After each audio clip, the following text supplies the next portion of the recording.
Agora, 2 minutos para as 4 horas da tarde na PAN. Hora da gente conversar com o advogado previdenciário, doutor Tipó. E claro que hoje o assunto não podia ser outro, a não ser a tão esperada revisão da vida toda. Essa revisão aí, a votação da revisão da vida toda foi finalizada finalmente pelo nosso Supremo Tribunal Federal. Boa tarde, seja bem-vindo, doutor Tipó. Boa tarde, Rosana Poli, boa tarde, Alex, Pinguim, né, o Éden, todos os componentes da equipe e aos nossos ouvintes da Rádio Jovem Pan. Muito obrigado por mais essa oportunidade, viu, Rosana? Imagina, eu que agradeço. E até que, enfim, né, doutor Tipó, foi votada, foi a revisão da vida toda, finalizada aí pelo STF. Conta pra gente como é que ficou a votação final, então. Bom, Rosana, esse julgamento já começou há muito tempo atrás, mais de ano, estava lá no STF, e quando eles retomaram o julgamento, mais ou menos por volta de agosto, setembro, e o placar ficou empatado em 5-5. 5 ministros estavam contra a revisão e 5 ministros estavam a favor. E restava apenas o ministro Alexandre de Moraes. Ele pediu vista, né, para poder estudar melhor o caso, para poder estudar melhor o assunto, e acabou prolatando o seu voto agora na última sexta-feira. Muitas pessoas nos perguntavam, para nós que atuamos no direito previdenciário, nós que somos professores, palestrantes, o que nós achávamos que iria acontecer. É claro que, se tratando de STF, Rosana, é uma caixinha de surpresa. Mas a gente sabe que o ministro Alexandre de Moraes é um constitucionalista, é professor titular, né, da faculdade em São Paulo, não me lembro qual faculdade, acho que é da USP, e nós tínhamos, assim, certeza do seu bom senso, da sua coerência com relação a tudo que ele defende, e graças a Deus ele votou favorável à revisão da vida toda, e o placar final ficou 6-5. Vamos falar 6-5 para os aposentados. Os aposentados... Passou raspando, hein, doutor Tipó? Passou raspando, cá entre nós, hein? Passou batendo na trave, Rosana. Verdade. Mas depois de tantas derrotas, graças a Deus, a votação final foi 6-5 em favor dos aposentados. Doutor, mas vamos para o pessoal entender, né? Eu queria que o senhor explicasse o que é essa revisão da vida toda para aposentados e pensionistas do INSS. Pois não, Rosane. É assim, quando o INSS vai conceder um benefício, ele utiliza como base de cálculo as contribuições do aposentado, do segurado. Vamos colocar um marco aqui, ó, de julho de 94 para cá, para frente, até hoje. E o que ele contribuiu de julho de 94 para trás não entra no cálculo. Não conta. Não conta. Então, tem muitas pessoas que antes de 94 tiveram uma contribuição razoável, ou uma contribuição boa, ou uma contribuição ótima, que não entrou no cálculo. A revisão da vida toda vai proporcionar que todas as contribuições, não só de julho de 94 para cá, entre no cálculo, como para trás também. Por isso que chama da vida toda, de todo o período que ele contribuiu. Essa é a revisão da vida toda. Ô, doutor, mas a gente falando para trás, né, de 94 para trás, e quem não tem, por exemplo, um comprovante de que ele trabalhou? Aí fica difícil, aí né? Aí não tem o que fazer, Rosana, por quê? Porque o que vai fazer com que a renda dele suba é a prova de que ele teve uma contribuição anterior de 94 e que melhorou a sua renda, que aumentou a sua renda. Então, se ele trabalhou sem registro, não vai ter o comprovante. Infelizmente, nesse caso, não teria nada a ser feito. Infelizmente, porque muita gente trabalhou, né, sem registro em carteira, né? E seria um tempo que podia ser contado se houvesse alguma alternativa em termos de comprovação. E tem que ter, né? Não adianta, né, doutor? Muitas pessoas, Rosana, muitas, nossos pais, nossos tios, nossos avós, né? A grande maioria deles trabalharam sem registro em carteira, doaram a sua vida, a sua saúde, né? E, infelizmente, hoje, a gente não tem uma ferramenta jurídica para poder proteger essas pessoas, seja para conceder um benefício, ou seja para revisar um benefício, infelizmente. Então, doutor, todos que contribuíram antes de 1994, eles vão ter direito a essa revisão. Você me faz uma pergunta, né? Todos terão direito à revisão? Todo mundo que contribuiu? Funciona assim, Rosana. Cada caso é um caso. Cada cálculo é um cálculo. Então, nós já fizemos muitos cálculos, né? Nós que eu falo, sou eu, todos os colegas advogados que atuam na área, não só em Bauru, como na região e outras cidades que nós temos assim um grupo de advogados previdenciaristas. Muitos casos, Rosana, não acrescenta nada na renda, nada, não aumenta nada. Muitos casos aumentam um pouquinho, R$ 50, R$ 30. Agora, outros casos, aumenta 300, 500, R$ 1.000. E outros casos, chega a dobrar o valor da renda. Uhum. Eu tenho um caso que eu me lembro, que ele ganhava 1.500, a renda dele vai para quase 5.000. Por quê? É um caso de um gerente de uma empresa, né? Era gerente da Petrobras. E justamente, de 1980 até 96, ele era gerente, ele contribuía no teto máximo. Entendi. E depois que ele saiu da Petrobras, ele montou uma empresa e passou a recolher sobre 2 salários. Ou seja, o grosso da contribuição dele foi antes de 94. Quando você joga no cálculo isso, a renda dele sai de 1.500 e vai para 5.000. Uhum. Né? Mas então vamos deixar assim bem Bom, doutor, explicadinho. em se falando em salários, né, em proventos do INSS, qualquer dinheirinho é muito bem-vindo, né? Seja 50, 100, 500, enfim, é muito bem-vindo e as pessoas não podem perder essa chance aí de fazer a revisão da vida toda.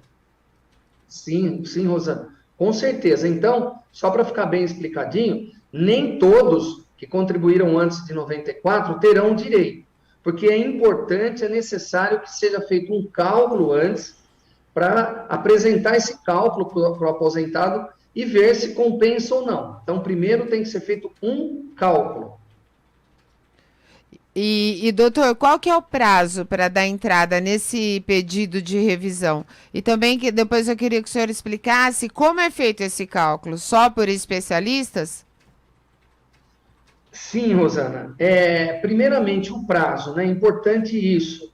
Nós precisamos verificar a carta de concessão do aposentado, aquela cartinha que chegou pelo correio, e ver quando ele recebeu o primeiro pagamento, tá? Então, vamos imaginar que ele deu a entrada em janeiro de 2011, mas aí demorou para o INSS conceder a aposentadoria dele, e ele recebe o primeiro pagamento em junho de 2012. Então, de junho de 2012 para frente, você vai contar 10 anos. Esse é o prazo. Ele não pode deixar ultrapassar esses 10 anos, senão vai ocorrer a decadência. Né? Ele vai perder o direito de pedir a revisão. Então, não é da data do início da aposentadoria, é da data que a pessoa recebeu o primeiro pagamento. Dali, você conta 10 anos, esse é o prazo que a pessoa tem para poder requerer a revisão. Aí alguém fala, doutor, eu me aposentei em 2011, recebi o primeiro pagamento em 2011, faz 11 anos, eu não tenho direito? O senhor tem o direito, mas o senhor não pode exercer o seu direito porque ocorreu a decadência. O senhor perdeu o direito de requerer aquela revisão, porque passou mais de 10 anos. Então, esse é o prazo, é muito importante que as pessoas corram, né, olhem a sua cartinha de concessão e corram atrás aí de um advogado de sua confiança aí na sua cidade, no seu bairro, peça para ele fazer o cálculo. O cálculo, Rosana, veja bem, é um cálculo muito difícil para ser feito, tá? Uhum. E existem, obviamente, programas que possibilitam esse cálculo, né? Existem advogados que assinam, tem uma assinatura de um programa que é feito esse cálculo. Existem outros advogados que desenvolvem o seu próprio cálculo junto com o seu contador. Realmente é um cálculo que não é fácil, não é qualquer um que sabe fazer. É muito importante que seja feito por um advogado ou por um especialista, seja lá um contador, um economista, para que tenha-se realmente uma coisa exata ali. Porque este cálculo, Rosana, é o cálculo que será levado para provar para o INSS e para o juiz o direito que a pessoa tem.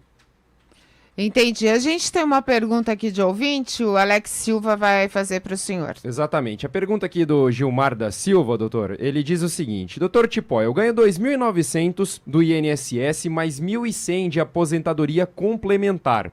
Eu posso pagar o INSS para minha mulher pelo CRAS no sistema de baixa renda? Acredito que ficou, não tenho certeza se consegui perguntar da forma como o Gilmar queria, doutor, mas essa é a pergunta que ele faz para a gente aqui no nosso YouTube. Olha, para ele fazer um pagamento de baixa renda para a esposa dele e fazer uma inscrição no cadastro único lá no CRAS, mais conhecido como CAD único, a renda da família não pode ultrapassar 3 salários mínimos. Então, 3 salários mínimos hoje seria R$ 3.636. Pelo que ele disse, ele recebe R$ 2.900 mais 1.000 de complementação, ele já passou dos 3.600. Então, por pouca coisa, ele não vai poder contribuir pelo baixa renda através de uma inscrição no cadastro único. Qual que é a dica que a gente vai passar para ele? Como não consegue pagar pelo baixa renda, o baixa renda é 5% o valor da contribuição, 5% do salário mínimo. Ele teria que contribuir como facultativo com 11%. Seria a próxima categoria que ele poderia estar recolhendo.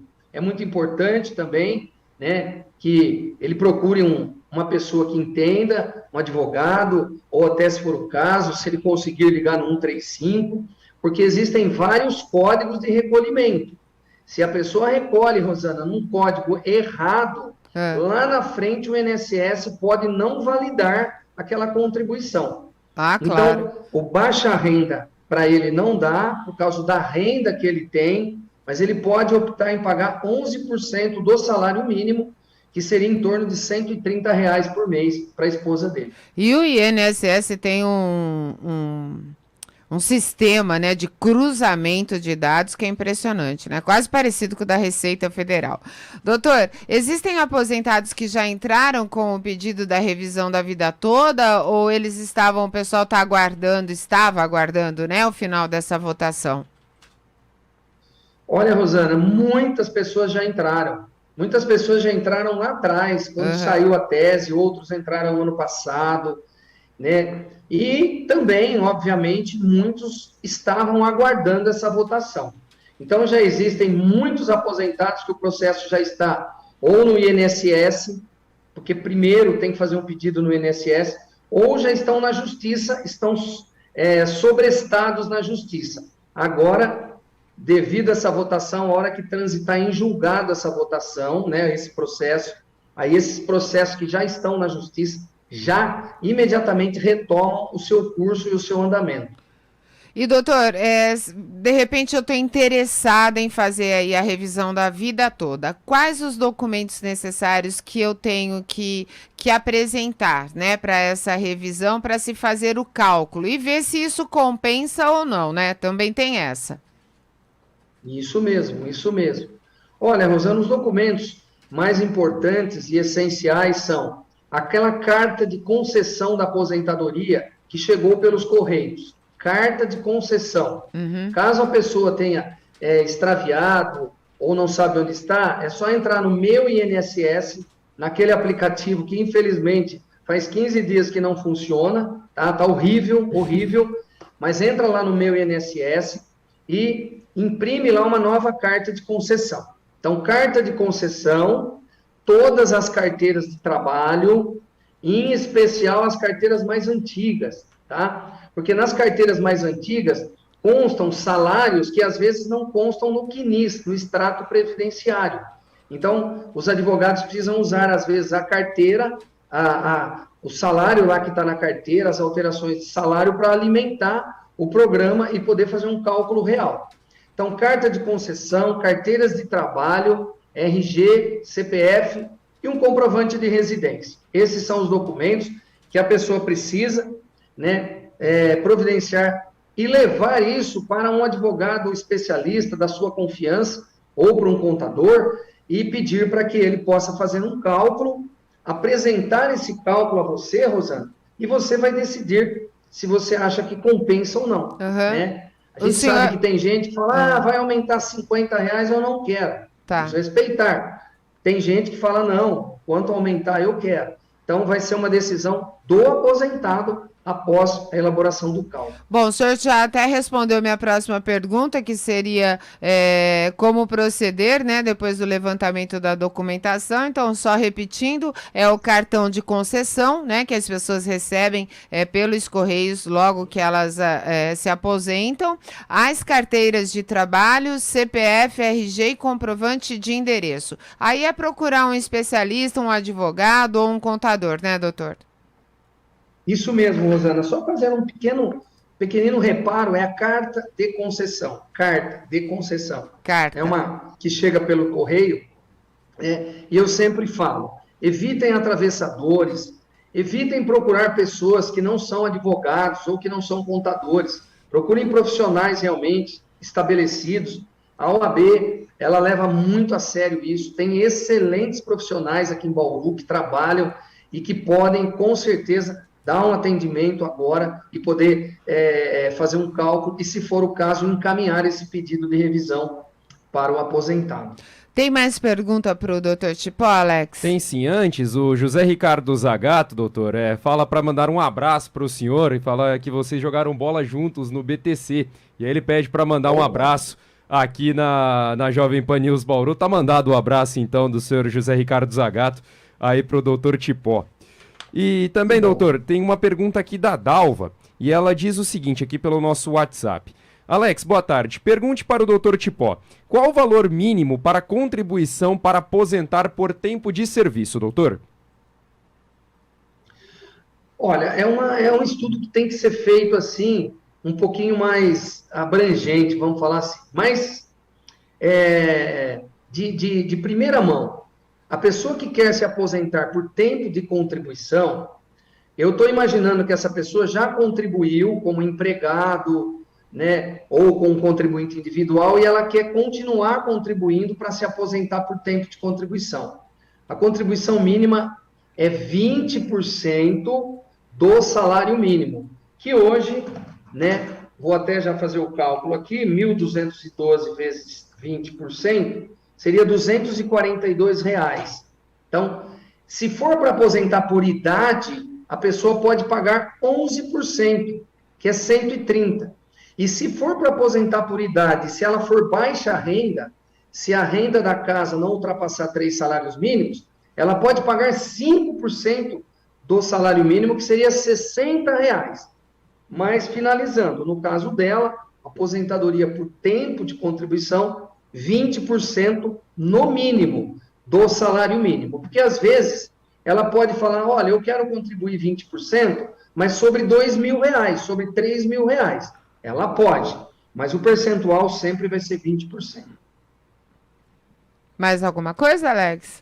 Daqui dos ouvintes é só isso mesmo, Rosana. Bom, são 4h17. A gente conversou então com o advogado previdenciário, doutor Cipó, trouxe todas as informações referentes à revisão da vida toda, né, que foi votada e finalizada pelo Supremo Tribunal Federal. Doutor Cipó, muito obrigada, viu, pela sua colaboração aí, por todas as informações pertinentes a esse assunto que interessa com certeza a muita gente.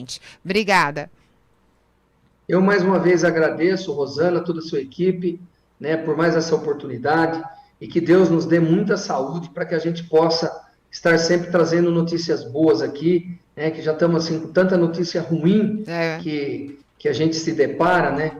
Então, tudo que a gente puder trazer de informação para ajudar as pessoas, a gente vai estar sempre aqui postos, tá bom? Um grande abraço Obrigado, fiquem com Deus. Amém, senhor Tchau, também. Um abração, viu? Até quinta-feira que vem.